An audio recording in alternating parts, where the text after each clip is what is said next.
दोस्तों, कहानी समझने के लिए आप इससे पहले के भाग को ज़रूर देखें।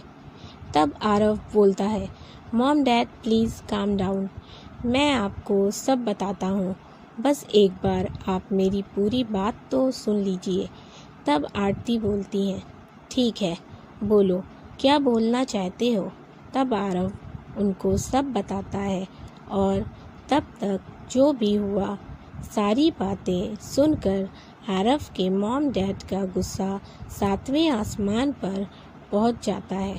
अविनाश गुस्से से बोलते हैं, उनकी इतनी हिम्मत, उन्होंने मेरे बेटे को शादी के लिए फोर्स किया, मैं उनको छोड़ूंगा नहीं। यह कहकर वह बाहर जाने लगते हैं। तभी आरव बोलता है, रुकिए डैड, मैंने ये शादी आपके दिए हुए वादे की वजह से की है, उनके फोर्स करने की वजह से नहीं। अगर मैंने उन्हें वादा ना दिया होता तो मैं ये शादी कभी नहीं करता, चाहे फिर वो मुझे कितना भी क्यों ना फोर्स करते। पर बेटा, तुम नहीं जानते ऐसे लोगों को, उन्होंने तुम्हारा फ़ायदा उठाया है। आई नो डैड, बट मैं क्या करता, मैं आपको वादे की वजह से मजबूर था। मैंने उनको वादा दे दिया था तो मुझे अपने इस वादे को हर हाल में निभाना था, सो मैंने निभाया। तब आरती बोलती है, बेटा, तुम्हें वादा करने की क्या ज़रूरत थी। जब तुम अपने वादे के इतने पक्के हो तो तुम्हें सोच समझ कर ही किसी को कोई वादा देना चाहिए, वरना वो इंसान तुम्हारे वादे का गलत फ़ायदा उठाएगा। सॉरी मॉम, गलती हो गई, अब से ऐसा नहीं होगा। तभी कार्तिक बोलता है, सॉरी आंटी अंकल, ये मेरी गलती है। अगर मैं आरव को वहाँ ना ले जाता तो कुछ नहीं होता। तब अविनाश बोलते हैं, कोई बात नहीं बेटा, तुम्हारी इसमें कोई गलती नहीं है, तुम खुद को ब्लेम मत करो।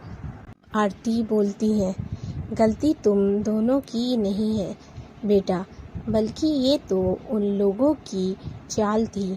उन लोगों ने अमीर लड़कों को देखा तो कोई मौका नहीं छोड़ा उन्हें फंसाने का, और मेरा ये बेवकूफ़ बेटा उसकी चाल समझ नहीं पाया और उसमें फंस गया। तब कार्तिक बोला, अच्छा आंटी अंकल, अब मैं चलता हूँ। ठीक है बेटा, अपना ध्यान रखना। जी ज़रूर, बाय।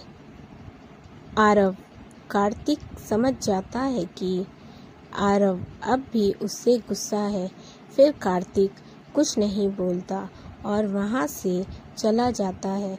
फिर जब आरती की नज़र माही पर पड़ती है तो फिर उसका गुस्सा फूट पड़ता है।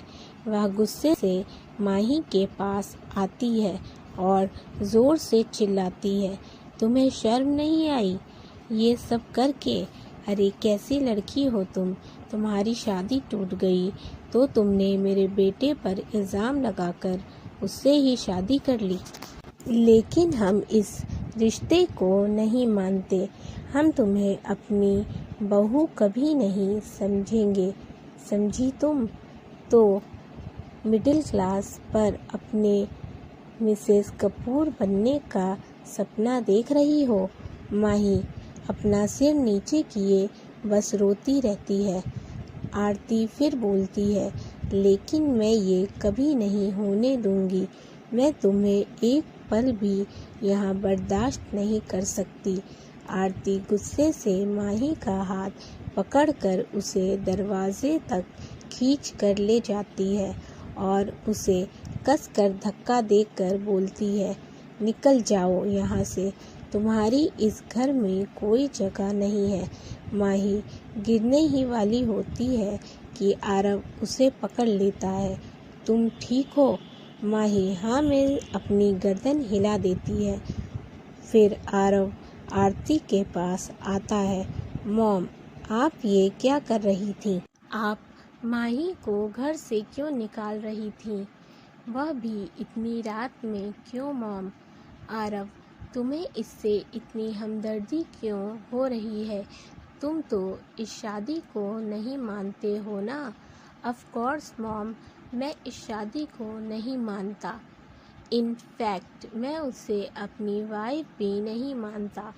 मैं जो बस इसलिए कह रहा था क्योंकि माही के लिए ये जगह नहीं है। वह यहाँ किसी को भी नहीं जानती सिवाय मेरे। ऐसे में मैं उसे बाहर कैसे निकाल सकता हूँ? वो आधी रात को कहाँ जाएगी? उसके लिए यह सेफ नहीं है। मैं मानता हूँ कि यह शादी मेरी मर्ज़ी के खिलाफ हुई है।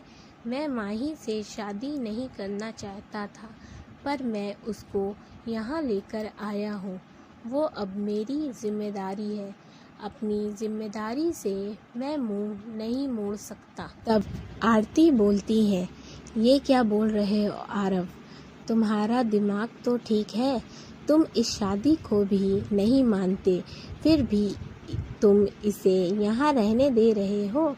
तब अविनाश बोले, मेरे ख्याल से माही को अभी हमें यहीं रहने देना चाहिए, क्योंकि बाहर मीडिया वाले खड़े हैं।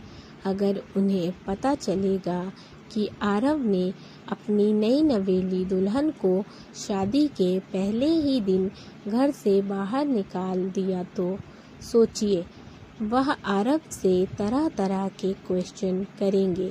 तब आरव उन सब के सवालों का क्या जवाब देगा? और फिर हमारी रेपुटेशन का क्या होगा? और अभी क्या कम होंगे उनके सवालों की लिस्ट तैयार कर रखी होगी उन लोगों ने कि आरव ने किससे शादी की, लड़की कौन है, कहाँ की रहने वाली है, एक्सेट्रा एक्सेट्रा। तब आरती बोलती है, ठीक है, जैसा आप लोगों को सही लगे कीजिए, पर आरव, मैं इस लड़की को ज़्यादा दिन यहाँ बर्दाश्त नहीं करूँगी। तुम्हें इस प्रॉब्लम को जल्दी ही सॉल्व करना होगा। तब आरव आरती का हाथ पकड़ते हुए बोलता है, डोंट वरी मॉम, आप टेंशन मत लीजिए, मैं कोई ना कोई रास्ता निकाल लूँगा। मैं माही को जल्दी ही डिवोर्स दे दूँगा, फिर वह अपने रास्ते और मैं अपने रास्ते। पर अभी आप लोग जाइए और सो जाइए, बहुत रात हो गई है। तब आरती बोली, पर इस लड़की का क्या? आप फिक्र मत कीजिए, वो मैं देख लूँगा। आप दोनों बस जाइए और सो जाइए।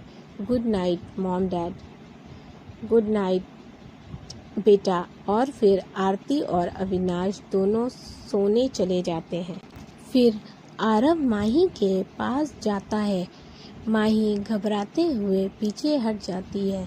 तब वह गुस्से से माही का हाथ पकड़ते हुए बोलता है, चलो मेरे साथ। और फिर वह माही को खींचते हुए एक बड़े से कमरे के अंदर लाकर छोड़ देता है और बोलता है, अब यही तुम्हारा रूम है, जब तक यहाँ हो इसमें ही रहोगी। माही कुछ नहीं बोलती, बस उस कमरे को देखती है जो कि बहुत ही बड़ा था। आरव उससे गुस्से में बोलता है, एक बात बताओ, तुमने मुझसे शादी क्यों की? तुम चाहती तो मना भी कर सकती थी, पर तुमने ऐसा नहीं किया, जबकि तुम यह अच्छे से जानती थी कि तुम्हारी शादी मेरी वजह से नहीं टूटी है। फिर तुमने ऐसा क्यों किया? बोलो। माही कुछ नहीं बोलती, बस अपनी सर को नीचे किए झुकाए हुए रखती है। जब माही कुछ नहीं बोलती तब आरव गुस्से से बोलता है, तुमने मुझसे शादी तो कर ली मिसेज माही मल्होत्रा, पर मैं तुम्हें कभी अपनी पत्नी नहीं मानूंगा। हमारे बीच कोई रिश्ता नहीं होगा। जब तक तुम यहाँ हो तब तक तुम मेरी जिम्मेदारी हो। उसके बाद मैं तुम्हें इस रिश्ते से हमेशा हमेशा के लिए आज़ाद कर दूंगा। मैं तुम्हें डिवोर्स दे दूंगा। बस कुछ दिन तुम यहाँ रह लो उसके बाद तुम अपने रास्ते और मैं अपने रास्ते। तो जब तक यहाँ हो एक मेहमान की तरह ही रहना। मेरी पत्नी और इस घर की बहू बनने की कोशिश कभी मत करना, समझी तुम? यह सुनकर तो माही के पैरों तले ज़मीन खिसक जाती है। उसकी आंखों से आंसू बहने लगते हैं। फिर वह थोड़ी थोड़ी हिम्मत करके आरव से बोलती है, आरव जी, ये आप क्या बोल रहे हैं? मैं आपकी पत्नी हूँ। आपने मुझसे शादी की है। आप मुझे ऐसे कैसे तलाक दे देंगे? और फिर मैं कहाँ जाऊँगी? इस शहर में तो बिल्कुल नई हूँ, किसी को भी नहीं जानती। तब आरव माई को घूर कर देखता है और बोलता है, तुम और मेरी पत्नी, यह ख्याल तुम अपने दिमाग से निकाल दो, क्योंकि तुम मेरी पत्नी नहीं हो और मैं इस रिश्ते को नहीं मानता, तो तुम मेरी पत्नी कैसे हुई? और रही बात डिवोर्स की, वो तो मैं तुम्हें देकर ही रहूँगा और जल्दी ही दूँगा। उसके बाद तुम यहाँ जाओ, जैसे रहो, आई डोंट केयर। यह बोलकर आरव जाने लगता है।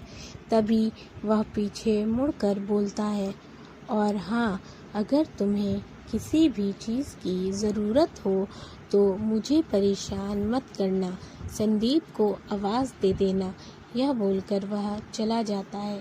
माही वहीं बैठकर रोने लगती है। माही वहीं रोते रोते सो जाती है। फिर सुबह हो जाती है। तब माही की आँख खुलती है। फिर वह जैसे ही घड़ी की तरफ देखती है तो हड़बड़ा कर उठ जाती है। अरे, 8 बज गए और मैं अभी तक सो रही थी। फिर वह जल्दी से फ्रेश होकर आती है और फिर अलमारी खोलती है। उसमें से एक बहुत ही सुंदर लाल कलर की साड़ी निकालती है और उसे बेड पर रख कर बाथरूम में चली जाती है। थोड़ी देर बाद वह नहाकर बाहर आती है और फिर जल्दी से साड़ी पहनती है। फिर मेकअप करती है, लिपस्टिक लगाती है, माथे पर बिंदी लगाती है, कानों में झुमके, हाथों में चूड़ियाँ, गले में मंगलसूत्र पहनती है। फिर बालों को खुला रखती है, आखिर में मांग भरती है। इस पूरे लुक में वह बहुत ही ज़्यादा खूबसूरत लग रही थी। तैयार होकर वह जल्दी से बाहर आ जाती है। फिर वह सीढ़ियों से उतरकर नीचे आती है तो देखती है कि बाहर कोई नहीं था, सिर्फ संदीप था जो डाइनिंग टेबल से प्लेट हटा रहा था। तभी संदीप माही को देखकर पूछता है, मैम, मैं आपके लिए नाश्ता लगा दूं? तब माही उससे बोलती है, पर सब लोग कहाँ गए हैं? मैम, सब लोग तो ऑफिस के लिए निकल गए, कब तक आएंगे? माही बोली, मैम, अब तो सब लोग 5 बजे ही वापस आएंगे। यह सुनकर माही उदास हो जाती है। फिर वह अपना नाश्ता करने लगती है। शाम का वक्त था। माही गार्डन में टहल रही थी। वह सुंदर सुंदर फूलों को देखकर खुश हो रही थी कि तभी उसे गाड़ी की आवाज़ सुनाई देती है। तो वह झांक कर देखती है। कार में से आरती, अविनाश और आरव तीनों बाहर आते हैं। वह जैसे ही आरव को देखती है तो तुरंत भागकर आरव के पास जाने लगती है। तभी आरती से टकरा जाती है। फिर क्या था, आरती उस पर बरस पड़ती है। देखकर नहीं चल सकती, बेवकूफ़ लड़की। सॉरी माँ जी, माही बोली। तभी आरती का गुस्सा और बढ़ गया। क्या कहा तुमने? हिम्मत कैसे हुई तुम्हारी मुझे माँ जी बोलने की? तुम हमारी बहू नहीं हो, समझी तुम? यह बोलकर आरती गुस्से से अंदर चली जाती है। अविनाश भी उसके पीछे पीछे अंदर चले जाते हैं। तब आरव माही के पास आता है तो वह उसे थोड़ी देर बस देखता ही रह जाता है। वो लाल साड़ी में बहुत ही ज़्यादा सुंदर लग रही थी। फिर वह अपने होश में आता है और गुस्से से बोलता है, यह क्या था माही, मैंने तुमसे कितनी बार कहा है कि मैं तुम्हें अपनी बीवी नहीं मानता और ना ही मेरी फैमिली वाले तुम्हें इस घर की बहू, तुम्हें समझ ही नहीं आता और तुम ऐसे भाग कर क्यों आ रही थी मेरे पास, मुझसे तुम्हें क्या काम था। माही आंखों में आंसू लिए बोली, वो मुझे आपसे कुछ बात करनी थी। मुझसे तुम्हें क्या बात करनी थी? एनीवे बोलो, मैं सुन रहा हूँ। मैं यह बोल रही थी कि अब हमारी शादी हो चुकी है, आप माने या ना माने लेकिन यही सच है। मैं इस रिश्ते को सच में निभाना चाहती हूँ। मैं बस यही चाहती हूँ कि आप भी मुझे पत्नी के रूप में स्वीकार कर लें। बस मैं और कुछ नहीं चाहती। क्या क्या कहा तुमने? तुम्हारा दिमाग तो ठिकाने पर है? मैंने कल तुमसे क्या कहा था? तुम वो सब भूल गई? मेरी वाइफ बनने की कोशिश मत करो। तुम मेरी पत्नी नहीं हो और ना ही मैं तुम्हें कभी अपनी पत्नी समझूंगा, समझी तुम? दोस्तों, अगर आपको कहानी अच्छी लग रही हो तो कहानी को लाइक कर दें और साथ ही मेरे चैनल को सब्सक्राइब कर लें। Thank you for watching.